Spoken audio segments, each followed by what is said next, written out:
Hello everyone, welcome back to Chasing Rank. Hopefully you are doing well. As you can tell by the thumbnail, the video, and the start of this video, we have a very exciting video today. We are going through some of the best budget options in FPL for you guys today. And it's a bit of a different video for us. It is a not a non-live video, a pre-recorded video, but I'm joined by Damo. How are you, mate? How are you, Paul? Always good to do a collab video. Nice to be here. I'm really excited for this one. It's a lot of what our community has been asking for.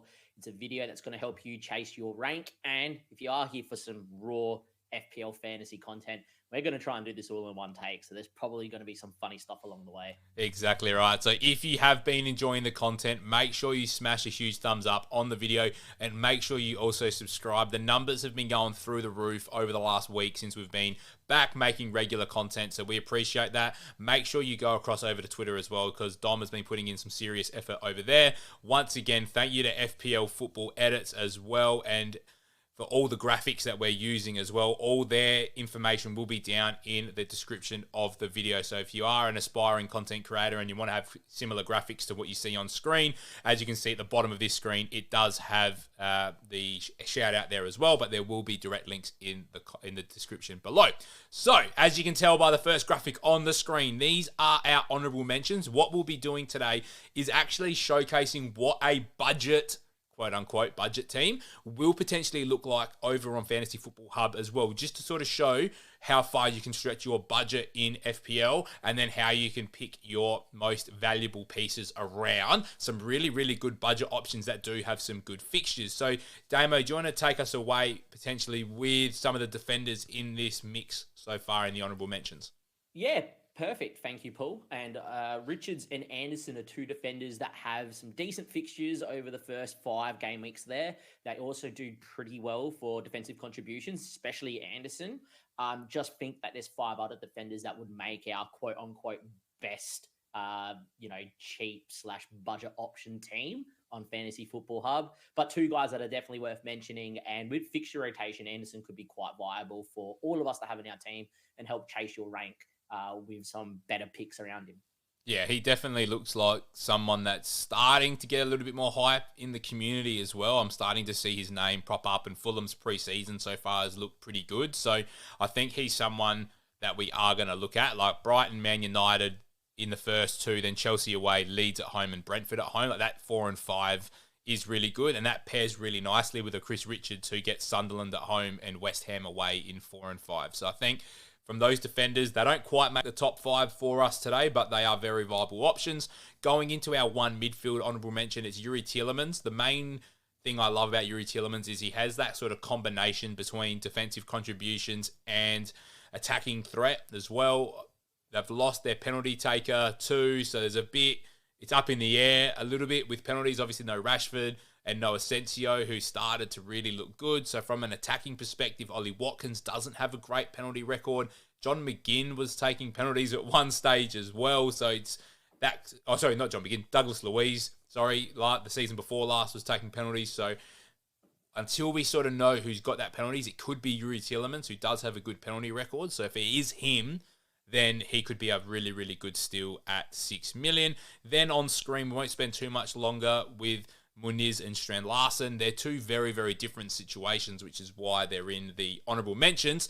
But that's because Muniz has an impending move to Leeds. So the fixtures that are on screen there are his Fulham fixtures. They're not his Leeds fixtures.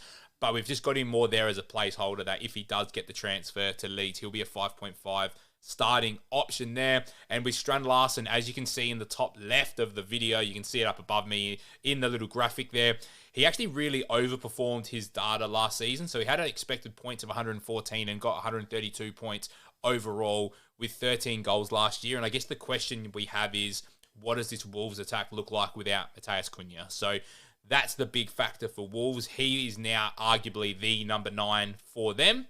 And after that Man City game, he goes Bournemouth, Everton, then Newcastle away, but then Leeds and Tottenham. So there's probably some goals there for Strand Larsen. But what Damo is going to kick us off with are our budget goalkeepers who are now on your screen.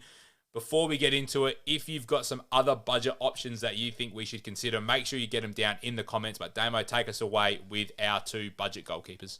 Perfect. So we got Verbruggen and Petrovic on the screen here. I just want to put out there that could be some playing 4.0s coming through. Obviously, we're all looking at Kaminsky's minutes in preseason with potentially the situation over at Spurs and Thomas Frank and him preferring him. And there could be some other 4.0s that come in. Bentley's getting a few minutes at Wolves that could start the season with Jose Sarr having a little bit of an injury there as well. But when you're looking at the budget options, these two are the standout. I think Kelly will be great potential in the future, but not to start the season. Verbruggen obviously has two really good fixtures to start off the season. Fulham at home and Everton away. Two teams that attack, but don't have the most clinical attack. So potential for save points and clean sheets. And Petrovic, I think, is the best 4.5 mil option. Obviously, you got Liverpool in game week 1, but moving forward, the fixtures are really good.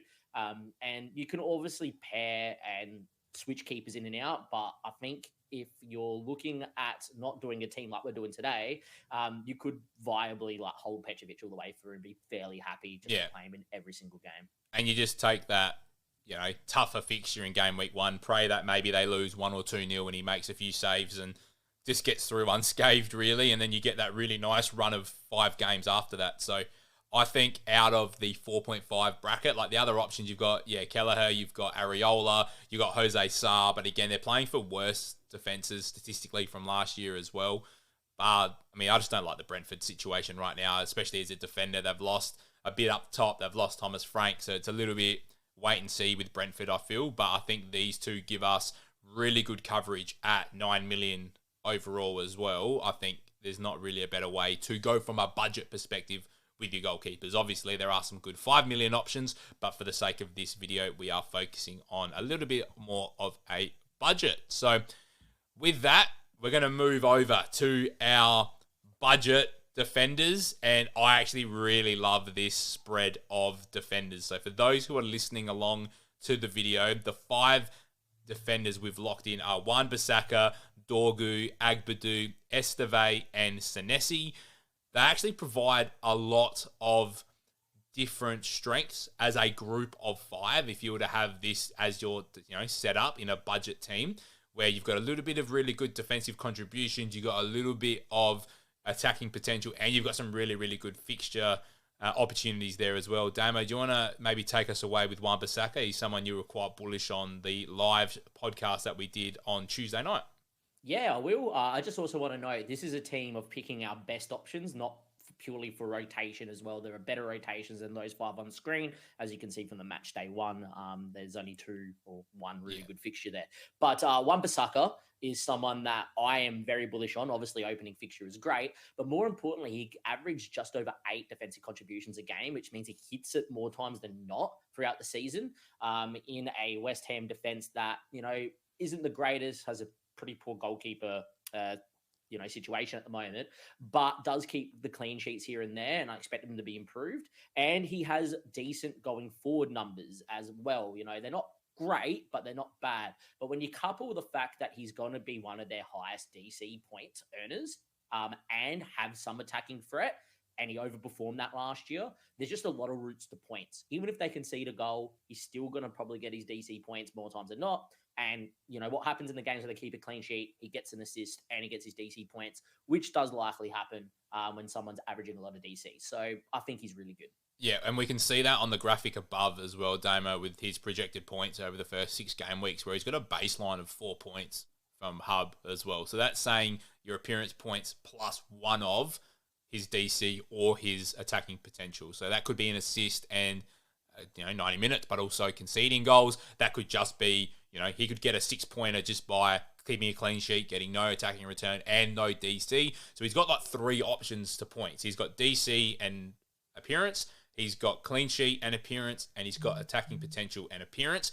The minute you start coupling those together, then you could be looking at really, really big returns from a Wan-Bissaka. So especially playing in a team that is going to set up with a 3-back as well, he's going to get down that wing. Same with Diouf. He's someone we could have spoken about. We just don't have the relevant data for Diouf in the Premier League. So I think we just know the proven asset in Wan-Bissaka, and we know he's not so much a clearance player. He's going to be more recoveries and tackles. We know that that's what's going to happen. So I expect to see some improvement with that data there. So moving on to the next one, I'll talk to Dorgu. I was super, super impressed with him over the Bournemouth game in particular, all the way through pre-season. He has just played like almost a winger for them on the left-hand side. And I just think he has such high potential from an attacking perspective. He's just going to be right up down that wing. I'm hoping that Cunha plays as that like left 10, and you just see almost the 8 Nuri of old from Wolves bombing down that left wing. Now he's got Dorgu down that left wing, potentially giving Matheus Cunha some support on that left side as Cunha drifts inside to be a bit more of a central option rather than a winger. What do you reckon about Dorgu, Dame? I think he's absolutely fantastic value. Obviously, if we did not have DC points, I think he'd be even more hyped in the community, because back in the old school days of FPL, we're looking at who are you attacking defenders, and Dorgu's right on top of that list. I think he's definitely their best left back. I think he's definitely going to be nailed on for at least 70 minutes a game. He might come off early in some games, but that's not a bad thing. If United are 0-0 and he comes off 65th, you lock up the clean sheet, right? But yeah, and he's also got some decent fixtures as well to start the season with Fulham and Burnley there as well, and Brentford in the game week 5 is not the worst. I think moving forward, when you're building your teams, you want to have a mix of guys that are going to get good DC points and guys that are going to have good upside attacking potential. And I think Dorgu could be one, if not the best budget attacking defender we'll have in the game this year. Yeah. Do you want to talk us through Agbadou as well whilst you're going? I'm very bullish on Agbadou. Bit of a weird pick. Why Wolves? I've lost a lot of players. There's a simple reason: he averages over 8 DC points. So if you're balancing with 8 defensive contributions, you mean? Yeah, DC points, defensive contribution points. And he's got pretty good fixtures. Wolves actually have a very good start as well. Hence why Strand Larson made our honourable mentions list. Bournemouth away, it's not the worst. Everton at home, pretty good. Leeds at home, it's not too bad. He's a very good option in your cheap defensive section. If you have him with a good rotation, there's a few good rotations for Wolves as well. So I think he's in our side. Yeah, and then I'll quickly touch on Esteve. So, look, Burnley defender, 4 million. It's not the most glamorous pick. You definitely get that Sunderland game week 2 at home fixture to have a look at him too, but his numbers in the championship were quite strong.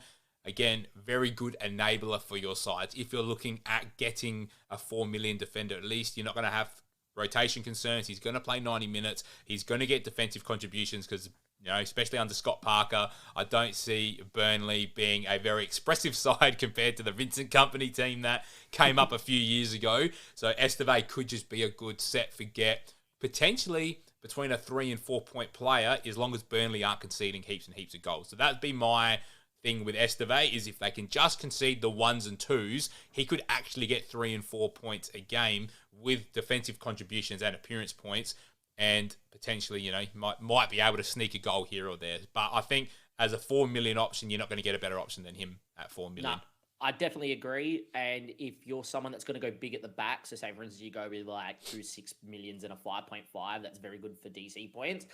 This type of defender that's going to play and 4.0, just in case one of them gets injured, is superb. It's going to free up so much money for you to spend in other areas. So a very good cheap option. Yeah. And then briefly on Senesi. So didn't play heaps last year due to injury, which is how Dean Howson got his opportunity to play in that Bournemouth defence. The concern with Bournemouth is they've lost Kirkes, they've lost Hyson, they're losing Zabanyi, and Kepa's now come out of that defence. So that's 4 pillars of that team from last season. Now, that's not all doom and gloom, because Senesi actually just comes back into that defence to play at centre-back, so you at least gain a recognised centre-back back into your setup, and it sounds like the left-back that they've signed has fitted in quite well. I think it was Truffett as well. I can't remember where they signed him from, but he's been around the English game for a while, so at least it's not players that are needing to settle into the league. Same with Petrovic. I actually think Petrovic is a better goalkeeper than Kepa anyway, as well. So I don't think that's going to be as big an issue that people are making out.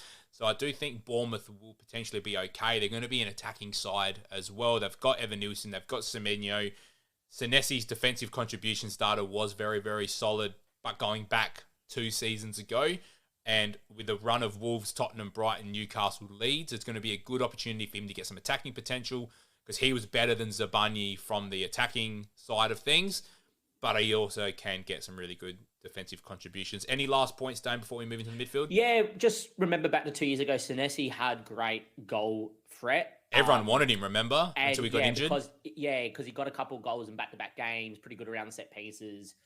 So yeah, another option where you're going to get good DC points in a decent squad that I think will be okay, even with the players they've lost because it's just a very well run side as Bournemouth with good fixtures. And a lot of routes to points, which is exactly what you want from a lot of these, these cheaper value picks. Is you want them to have different routes to points in case you need to use them. Exactly. All right, midfielders. Now, this is probably the area where I'm most excited for because the midfielders are super juicy this year, and we obviously want a lot of premium midfielders, and a lot of people are talking about your Salahs, your Sakas, your Palmers, your Brunos, but some of the underlying data we're seeing from some of these midfielders is really, really strong, and we've capped it at 6 million for the sake of there's a lot of 6.5s, and they could be their own bloody video, the 6.5 midfielders. They could indeed. And reviewing them. So I think for the argument's sake, we're going, who are those like last 1 or 2 players in your midfield, depending on the rest of your structure? And for those that are listening, we've gone with Granit Xhaka at 5 million for Sunderland. We've got Elliot Anderson in at 5.5, Adingra at 5.5, Malin at 5.5, and then Minte at 6 million. So a bit of coverage there. I'll kick it off with Granit Xhaka. I'm probably the one who's been the most bullish on him since he entered the game. His defensive contribution numbers from Arsenal a few years ago were very, very solid, and that was from the season where he played as a number 8, not as a 6. I think in this Sunderland side, he plays as a box-to-box midfielder who will get up and back, up and down the ground, and actually contribute going forward with the ball too. We saw in that last year at Arsenal, he actually was scoring and getting assists on that left-hand side as an 8. And his recoveries, his tackles in particular, he's not going to clear the ball much, but those recoveries and those tackles in the middle of the ground, he's going to make heaps of them. And I think at 5 million, Hub has him pretty much at 4.5 points a game. And there's good reason for that. And I think he could 100% be one of the best enablers in the game. What do you reckon? I think so. I think he could nearly be the second best enabler to the guy we're literally about to speak next on this list, Paul. Yep. And I want to get straight into him. Elliot Anderson, I'm going to put it out there right now. Ladies and gentlemen, boys and girls, this is Damo's lock of the year. He is exceptional.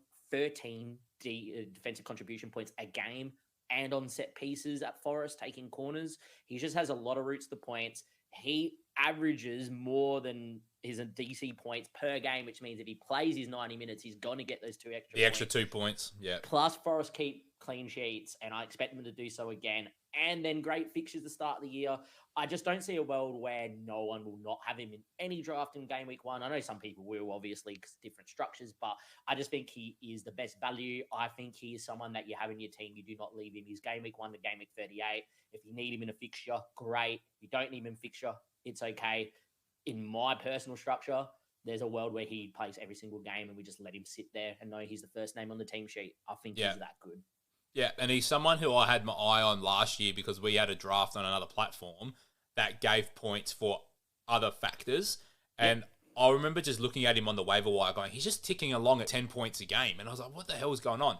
And I was looking at, and it was like his passes, and it was his tackles, and it was his recoveries, and his interceptions. And I was like, Jesus, like, so he was just been on my radar for a year now because of that. And I didn't put it to the, 13 defensive contributions a game. And then, it's just funny that FPL's now gone in this world of including that in the game. And I knew straight away he is not going to be a 4.5 million midfielder, and he's come in $1 million above that. So he is 100% locked in our sides.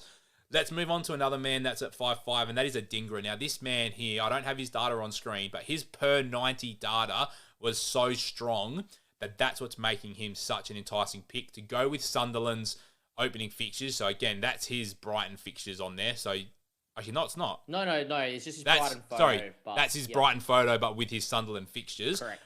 He goes West Ham, Burnley, Brentford in the first 3 games. He could easily get an attacking return in all 3 of those games. I think as long as you can see the minutes are consistent, he started really, really strong in pre-season. If you can see that he's getting at least 75 minutes a game, I think at 5.5, he could be another really good option.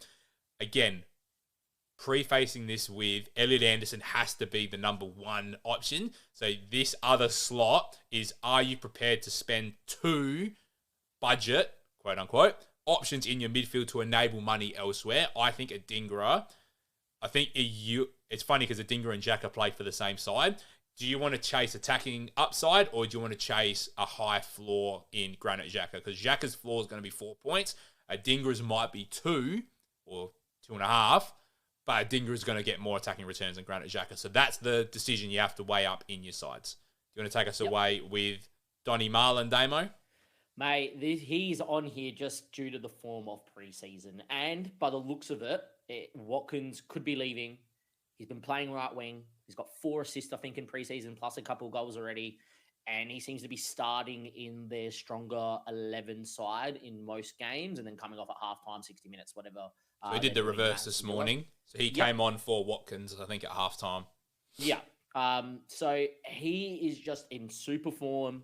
He's looking good. They have great fixtures for an attacker. I think Newcastle will be unsettled. Brentford's not too bad. They're going to be unsettled. Crystal Palace at home is probably going to score. Everton away, Sunderland away, and Fulham. If he is starting right wing at Villa with those fixtures, he becomes a better option than Rodgers for me, just because of price. And if you're going to have Elliot Anderson and another 5.5 to free up, if you want, let's say, for instance, Salah, Bruno, and Palmer, or Salah, Palmer, Saka, he could break the game at 5.5. He could be the Morgan Rodgers of last year. Yeah, especially if he's either playing up front or on the wing. I think there's just such good scope for him to get attacking returns in those first 6 games as well. There's just so many good opportunities for him to do well. He is a good footballer, and I felt bad for him because he came in as a permanent signing in January, and then they went and got 2 loans in to almost play similar roles, and it kind of just clouded the positions. So I think he's really good. Then coming in as our last midfielder, this is a situational one for me. Minte at 6, I love him as a footballer. He is just so dynamic out there on that right wing. He's exciting. He's a good eye for goal. But his issue is minutes as well. So Brighton do have a lot of attacking options. And that's, between Jorginho, Ruder, between Matoma, between Welbeck, between Minte. O'Reilly's playing as the 10. You've got the new Greek striker there as well. Evan Ferguson is gone. João Pedro's gone. There's just so much up in the air with Brighton. This morning, our time, he's gone and scored a double, but it looks like he's played as the striker potentially, according to FotMob. Again, it did have Jorginho Ruter, though, on the right, so I don't fully have the information. Was Minte playing on the right and Ruter up front? That I'm not 100% sure on, but Minte played 90 minutes. So what I'm keen on is if Minte plays 90 minutes, whether it be up front or on the right, he's going to be a fantastic enabler at 6 million with some really, really strong data, and to the point where Hub almost have him at 5 points a game. Even they got him at 4.7 against Man City at home in game week 3. I think in the right role with the right minutes, Minte could also be an option that is almost too hard not to pick. What are your thoughts on Minte before we go on to the forwards? From a pure eye test perspective, he could arguably be the most talented footballer at Brighton. And I think he is someone that if he is starting and he is nailed, and I think he will be to start the season personally, from what we've seen in preseason. In fact, he played 90 minutes again this morning is pretty good evidence for that. I think there's a reason why Hub loves him a lot. The AI does a pretty good job of predicting points, and we know what his creativity and his attacking ability is.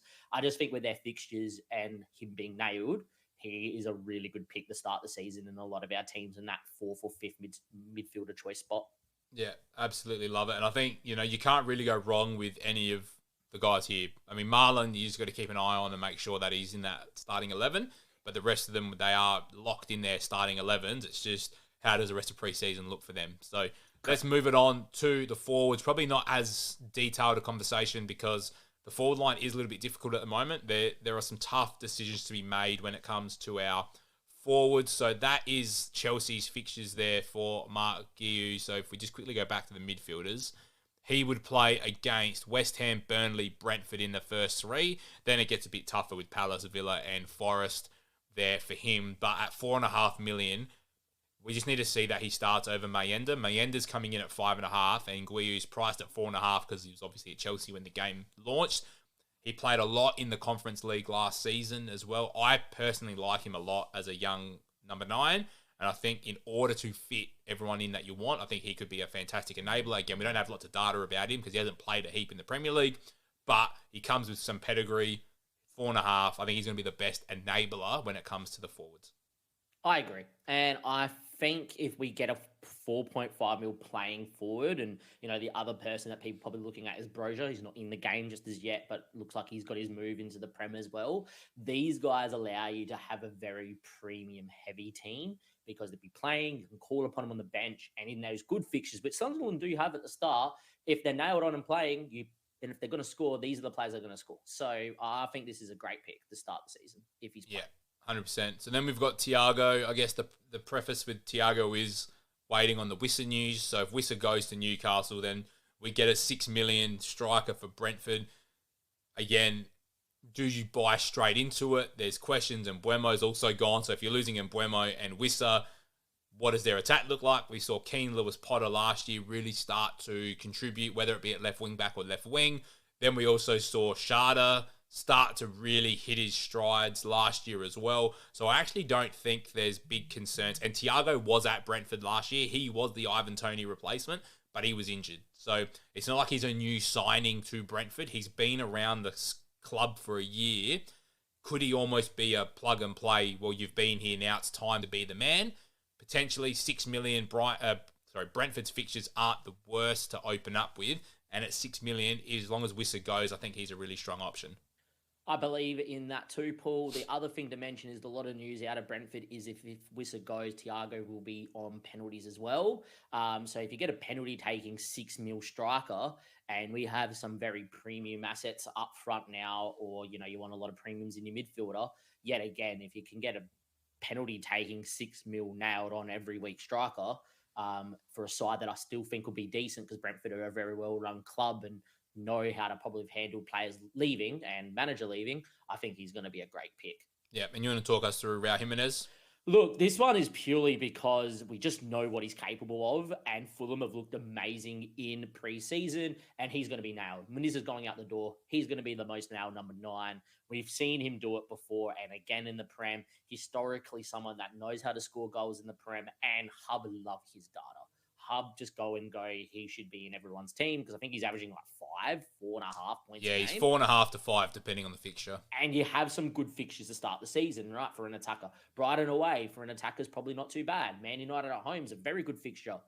Chelsea difficult, but then you get Leeds and Brentford both at home. 2 fixtures you can definitely score in. And look, Aston Villa, it's not a game you can't score in either. Even though it's away, I don't think Villa defensively are the greatest side, but not the worst. If Fulham are going to score, he's going to be involved. And I think he's just... He'll be on penalties as well. Yeah, he's just the reason why Hub love him.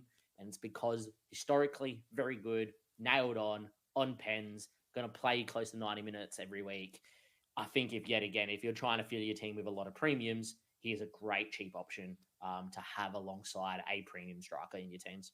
I'd say my one question is just watch his minutes in pre-season as well. Like, I'm a bit concerned. I mean, look, Muniz used to come on for him 70th minute. It'd be interesting to see if Fulham are linked with another striker or if they're linked with other attacking options, because I just think he's getting on, but he is a bit older. He's had some pretty significant injuries, obviously, like everyone knows about the head knocks, and there's some concerns there, I think, and I'd be mindful that maybe he's not a 90-minute man, and maybe Hub's got his minutes maybe a touch higher, which is maybe pushing his data up. That's not to say that he's not a good finisher and a good striker. It's just something to be mindful of, that last year he did come off quite a bit, and maybe Hub's just going, Muniz's data on Hub's not great anyway, so I don't think it's actually accounting for him a whole lot, but I'd just be mindful around the minutes and what that means. So now we've gone through our top options across all the lines. Now we're going to jump over to Fantasy Football Hub, and as you can see on your screen, the team rating for this budget team is coming in as a 74% overall team rating with a 71% rating overall with 48.6 predicted points, which is probably about 15 points off what most people are getting for a high-end draft, which is fair enough. But we've also got 24.5 million in the bank with a very, very budget side. So the team would be Verbruggen, Wan-Bissaka, Agbadu, Esteve, Dorgu, Minte, Xhaka, Anderson, Adingra, Thiago, and Raul up front, with the Bournemouth double up on the bench against Liverpool. Malin hasn't really updated to suit his role being in the starting 11, so his numbers are quite low. And same with Mark Guiu, still got him there against Chelsea, or as a Chelsea player. Damon, you want to talk us through maybe what we could expect to see with 24.5 million in the bank, what we could do with this side? Yeah, so obviously, if you build a team with this sort of template, you could straight away go, how do I improve it? And you can see that there is a lot of money that can be spent as well. So obviously, now we're going to be a little bit more freestyle and free form. So Paul's going to probably be leading it on the screen. But, straight away, if you look into removing a couple of these, potential options that you could go with some more premium assets, still going to be left with a lot of money in the team. So for instance, Paul, if you go to make some transfers here, Yeah. let's go remove Dingery out the team to Salah, for instance, because most people go with him. By the way, this is not advice. Play the game the way you want. You want to go with Salah, you want to go with Haaland, but it's good to have these options in and around your team to really free up money, And then I think the most notable thing that an algorithm would like is probably some better defenders. So if you go and remove Dorgu and Richards, not Richards. He was in our honorable mentions. Yeah. Either Esteve, Agbadu, or Wan-Bissaka. Yeah, remove Esteve because he's 4.0. And go and get like Cucurella and Guardiola in, for instance, right? Just off the top of my head, two guys that are high scoring. Let's not leaves us with Liverpool. 12 mil, and I'll make the transfers, and I'll save the plan, and we'll optimize the plan. And that then already brings us up to an 88 team rating, 87% overall at 59 points with 12 million still in the bank. Yeah, correct. And say, for instance, you wanted to go with Haaland and Salah. I believe if you go and move a striker, you could get there, Paul. And if not, we can move Raul Jimenez to Haaland and leave 4.5 in the bank. And what does that do for your team? Out of curiosity?